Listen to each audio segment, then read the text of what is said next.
A lot of people, when they hear someone talk about V'ahavta l'reacha kamecha, they immediately tell themselves that they are great at V'ahavta l'reacha kamecha, and they don't need to work on such an easy mitzvah that they mastered in 4th grade. And they might even roll their eyes at anybody who talks to them about it, as if the person is bringing something back from elementary school. They get along fine with their mother-in-law, they like their neighbors and friends, they get along with everybody at shul. But sadly, this naivety can cause these people to go through their entire lives without actually being Mekayim V'ahavta l'reacha kamecha properly. For you aren't loving your mother-in-law because it's a mitzvah to do so, but because it would be extremely awkward if you wouldn't like her, or because she helps you out a lot.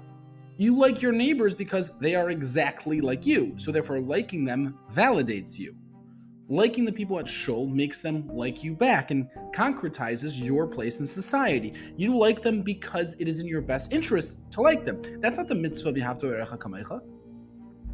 The Orach Chaim in Vayikra Yud Tes Yud Zayin in his 3rd paragraph says that there are 3 psukim in a row talking about dealing with people who seem to be doing something wrong.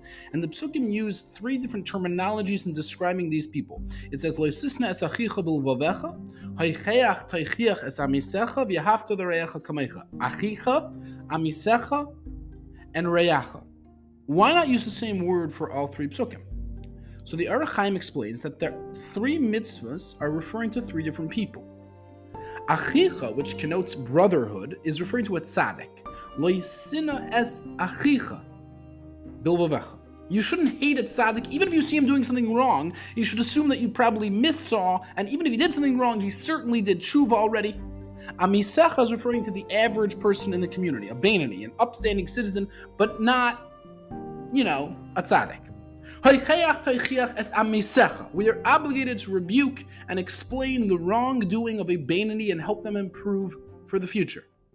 And then when it comes to V'ahavta l'reacha kamecha, it uses the word reacha, which the Orach Chaim says is specifically referring to someone who is not on your wavelength, who you don't associate with, who irks you, who makes you mad, who might even be bad. Afal pikein, you are commanded to love them. V'ahavta l'reacha kamecha starts when you wouldn't have otherwise liked that person, someone who you struggle to like, someone who it takes mental and sometimes social courage to like, despite the differences. Anybody can have guests over for Shabbos when they're the cute, well-behaved family on the block, or the Shana Rishayna couple that are really funny and interesting. But the V'ahavta l'reacha kamecha Yidden have the people that no one else wants to have, the people that never get invited out, the older, single, disheveled man who may not have complete mental control, that divorced woman that's depressed and fashion blind and others don't want her at the table. That's V'ahavta l'reacha kamecha.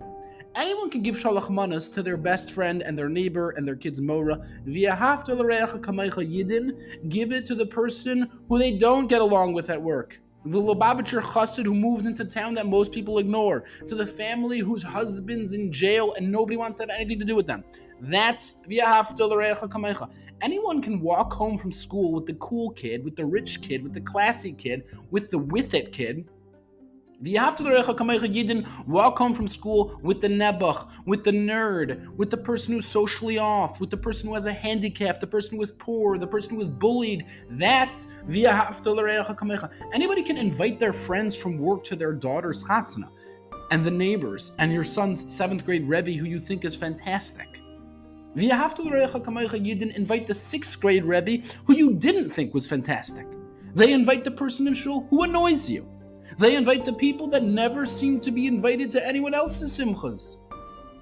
Ever wonder how some animals see in the dark? How does an owl or a bat or a raccoon see in complete and utter darkness? If there's no light, then there's no light. I don't care how complex your eyes are, you need light to see. And at 4 a.m. in the middle of a forest, there is no light. The answer is that there is light. Just the typical person or animal can't see it, but theirs can. Hashem blessed them with eyes that pick up even the tiniest sparks of light that are emitted from the most distant stars, and while other animals see nothing but darkness, they see light.